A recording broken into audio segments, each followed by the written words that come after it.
सब लोग जानते हैं कि ट्रिपल तलाक मानवता के लिए और ह्यूमैनिटी के लिए और महिलाओं के लिए एक बहुत बड़ी त्रासदी थी, ट्रेजेडी थी। लेकिन चुप बैठे हुए थे, सुप्रीम कोर्ट भी बोल रहा था।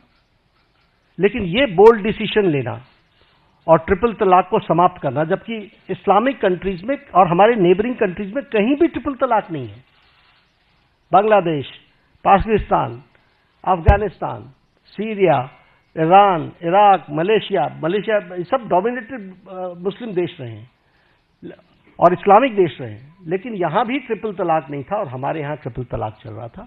एक बोल्ड डिसीजन लिया गया। उसी तरीके से enactment of the new Waqf act हम लोग डिस्कशन कर रहे हैं। वी नो किस तरीके से एक नैरेटिव बनाने का प्रयास हुआ, लेकिन in the interest of the nation, देश के इंटरेस्ट में और उस कम्युनिटी के इंटरेस्ट में वक्फ बोर्ड बनाने की न्यू एनैक्टमेंट की आवश्यकता थी। वो बोल्ड डिसीजन लिया गया।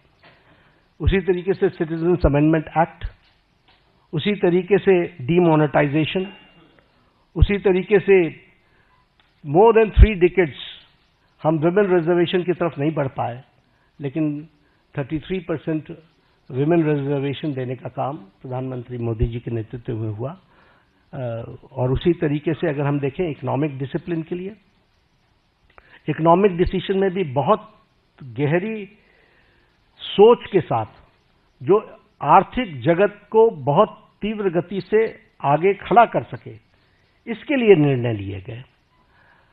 प्रेजेंटेशन ऑफ बजट का एडवांसमेंट, हम अभी भी ब्रिटिश की दुनिया में जी रहे थे, ब्रिटिश काल में जी रहे थे, उसको एडवांस करना, उसके साथ साथ प्लान और नॉन प्लान एक्सपेंडिचर को अलग अलग जो डिस्टिंक्शन था उसको समाप्त करना, ताकि हम बेटर किटी का उपयोग कर सकें। हमारे अश्विनी जी बैठे हुए हैं।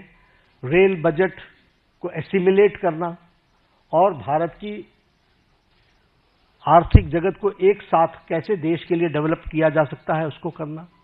आप भी जानते हैं, हम भी जानते हैं कि हमारी इकॉनमी 10th से छलांग लगा करके 5th पर पहुंच गई और अब जो इंटरनेशनल मॉनेटरी फंड का जो अब नया डेटा आ रहा है वो हमको 4थे स्थान पर ला रहा है।